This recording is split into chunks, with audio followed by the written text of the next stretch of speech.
जय श्री राम। बहुत स्वागत है आपका आपके अपने खास कार्यक्रम मानस ज्योतिष ज्ञान में। मैं हूं आपके साथ आचार्य राज मिश्रा। बात करेंगे हमारे सिंह राशि के जो जातक जातिकाएं हैं उनके लिए किस प्रकार व्यतीत होगा 2022। 2021 काफी कुछ परिवर्तन लोगों के लिए लेकर के आया, किसी के लिए कुछ अच्छा लेकर के आया, जनरली लोगों के लिए काफी खराब लेकर के आया, किसी को अपनों से दूर कर दिया, किसी के सपनों से दूर कर दिया, बहुत सारी चीजें रही। तो 2022 हम भी यही प्रयास करते हैं और यही शुभकामना आपके लिए रखते हैं कि परमात्मा आपके लिए बेहतर रिजल्ट लेकर के आएँ।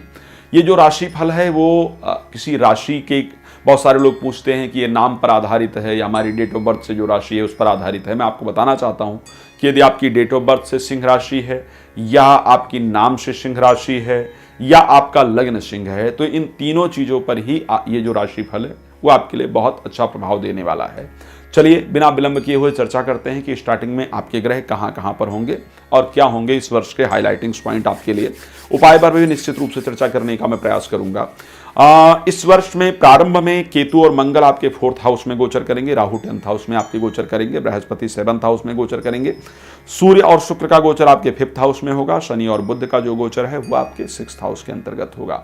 तो ये रहेगा स्टार्टिंग में गोचर का प्रभाव। सबसे पहली बात स्वास्थ्य को लेकर के जनरली मैं करता हूँ और शास्त्र भी कहता है कि स्वास्थ्य सबसे इंपॉर्टेंट चीज है। अगर आप स्वस्थ हैं तो आप जीवन की सभी सुख सुविधाओं का लाभ ले सकते हैं। यदि आप अस्वस्थ हैं और आपके आसपास सारी सुख सुविधाएं हों तो जनरली उसका लाभ आपको नहीं प्राप्त होता है। तो आखिर क्या परिस्थितियां रहेंगी स्वास्थ्य को लेकर के स्टार्टिंग में, अगर हम बात करें वर्ष के स्टार्टिंग में स्वास्थ्य को लेकर के परिस्थिति बहुत अच्छी रहेगी, इसमें कोई दो राय नहीं है। इवन किसी की तरफ आपका अट्रैक्शन भी निश्चित रूप से बढ़ेगा वर्ष के स्टार्टिंग में। करीब ये जनवरी में 14 तारीख तक ये परिस्थिति रहेगी कि आपका स्वास्थ्य मस्त रहेगा, अच्छा रहेगा, बेहतरीन होगा। लेकिन 14 जनवरी से लेकर के करीब करीब हम फरवरी की बात करते हैं, अगर 12 तारीख तक का, 14 जनवरी से लेकर के और 12 फरवरी के बीच की बात करेंगे तो यहाँ पर एक तो स्वास्थ्य खराब रहेगा, भाग दौड़ अत्यधिक रहेगी, मानसिक अशांति भी ज़्यादा होगी और रिजल्ट कम आएगा। तो करीब 14 जनवरी से लेकर के 12 फरवरी हम परेशान रहने वाले हैं। लेकिन उसके बाद अगर हम बात करें स्वास्थ्य को लेकर के तो फिर स्वास्थ्य की परिस्थितियां बेहतर हो जाएंगी और फिर अचानक जो स्वास्थ्य में खराब होने का संयोग है वो भी दिख रहा है।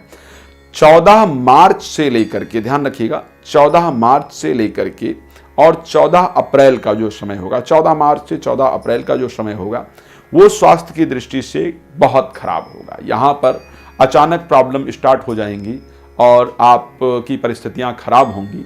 तो यहाँ पर बहुत सावधानी रखने की जो है वो आवश्यकता होगी, यहाँ पर हम ध्यान देंगे। ठीक है, तो ये जो स्वास्थ्य को लेकर के आपको समय बताया है मैंने, इस पर 14 मार्च से लेकर के और 14 अप्रैल के बीच का, यहाँ पर स्वास्थ्य को लेकर के ध्यान दीजिएगा।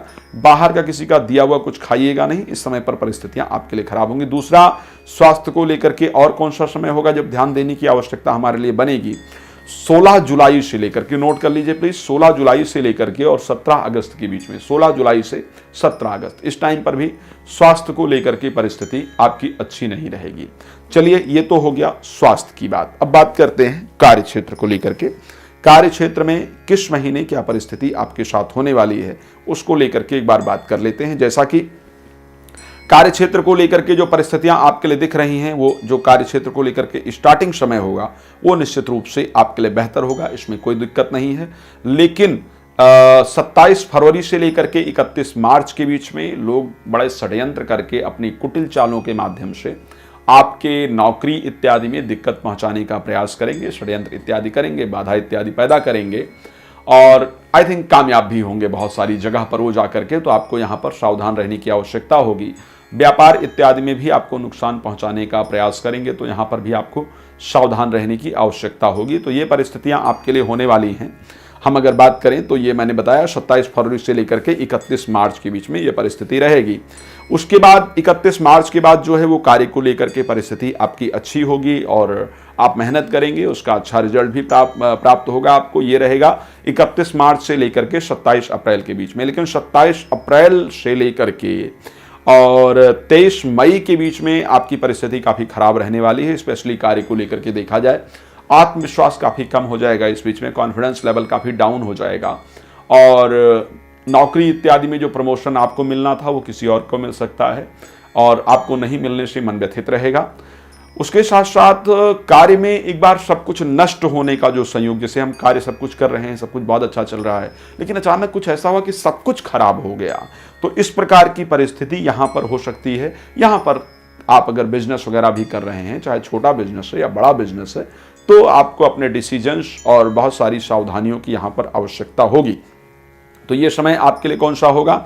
ये समय आपके लिए मैंने निर्धारित किया है 27 अप्रैल से लेकर के और 23 मई के बीच में ऐसी परिस्थितियां रहेंगी, लेकिन उसके बाद जो कंडीशन होगी वह आपके लिए अच्छी होगी। अच्छा, एक समय और आएगा जहां पर कार्य को लेकर के ध्यान देने की आवश्यकता होगी। ये होगी 7 अगस्त से लेकर के 31 अगस्त के बीच में। 7 से लेकर के 31 अगस्त का जो समय होगा, ये भी कार्य क्षेत्र के लिए बहुत अच्छा नहीं होने वाला है। यहां पर भी नुकसान के संयोग दिख रहे हैं। तो मैंने कार्य क्षेत्र में जहां जहां सावधान रहने की आवश्यकता है, इसको आपको सूचित कर दिया है। बाकी जो परिस्थितियां हैं उस पर आप, जैसे आप प्लानिंग करते हैं तो आप हिसाब से अपना प्लान कर सकते हैं। बाकी समय पर आप अपनी स्पीड के अकॉर्डिंग काम कीजिए, आप अपना मेहनत कीजिए। बाकी समय पर आप मेहनत करेंगे तो निश्चित रूप से अच्छा रिजल्ट आपको प्राप्त होगा। चलिए नेक्स्ट बात कर लेते हैं वैवाहिक परिस्थिति को लेकर कि भाई जीवन में 2 ही 3 चीजें बड़ी इंपॉर्टेंट होती है। एक तो स्वास्थ्य हो गया, दूसरा काम धंधा हो गया, तीसरा वैवाहिक जीवन हो गया, चौथा संतान हो गया। 4 ऐसे पॉइंट्स हैं जहां पर बहुत फोकस करने की आवश्यकता होती है और इस पर हम फोकस करते हैं। कोशिश ये भी आपसे कहते हैं कि यदि कोई जानकारी आपको प्राप्त करनी है तो आप प्राप्त भी कर सकते हैं। तो वैवाहिक जीवन को लेकर के जो स्टार्टिंग समय होगा, करीब करीब हम बात करते हैं, स्टार्टिंग समय वैवाहिक जीवन को लेकर के बेहतर नहीं है। एक तो जीवन साथी के स्वास्थ्य में दिक्कतें रहेंगी। यदि आपका विवाह हो गया है तो जीवन साथी के स्वास्थ्य में स्टार्टिंग में दिक्कतें रहेंगी। शत्रुता भी करीब करीब जीवन साथी से बनेगी, दुश्मनी बनेगी, इस प्रकार की परिस्थिति होगी और जीवन साथी की तरफ से धोखा भी प्राप्त होगा स्टार्टिंग में। देखिए, मेरा प्रयास रहता है कि आपको अच्छी जानकारी दिया जाए। अच्छा, लेकिन स्टार्टिंग समय में कोई प्यार का इजहार भी आपसे जरूर करेगा, ऐसी परिस्थितियां दिख रही हैं। लेकिन उसके बाद अगर हम बात करेंगे, जब शनि का परिवर्तन होने वाला है, 30 अप्रैल को शनि कुंभ राशि में जाएंगे, तो यहां से आपके विवाह के कार्य की परिस्थितियां निश्चित रूप से अच्छी होंगी, वैवाहिक जीवन की परिस्थिति अच्छी होंगी। अब इस वर्ष के हाईलाइटिंग पॉइंट पर फटाफट बात कर लेते हैं, उसके बाद आगे की चर्चा को करेंगे या कार्यक्रम को विराम देंगे। एक तो जो लोग ग्रीन कार्ड के लिए परेशान हैं, विदेश में रहते हैं, उनको ग्रीन कार्ड मिलने वाला है। जो लोग वीजा के लिए परेशान हैं, इस वर्ष उनको वीजा मिलने वाला है, यानी उनकी विदेश यात्रा होती हुई दिख रही है।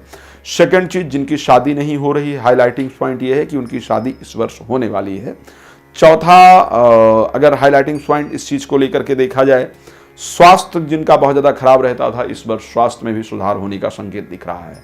तो ये सारे हाईलाइटिंग पॉइंट है जिन पर आप लोग काम कर सकते हैं। चलिए नेक्स्ट कार्यक्रम फिर लेकर के आऊंगा। कोई भी उपाय इत्यादि करना चाहें, कोई रत्न लेना चाहें, रुद्राक्ष लेना चाहें, कुंडली का विश्लेषण कराना चाहें, मैच कराना चाहें, कुछ भी कराना चाहें, तो नंबर डिस्क्रिप्शन में है, प्लीज कॉल कर सकते हैं। जय श्री राम, बहुत धन्यवाद।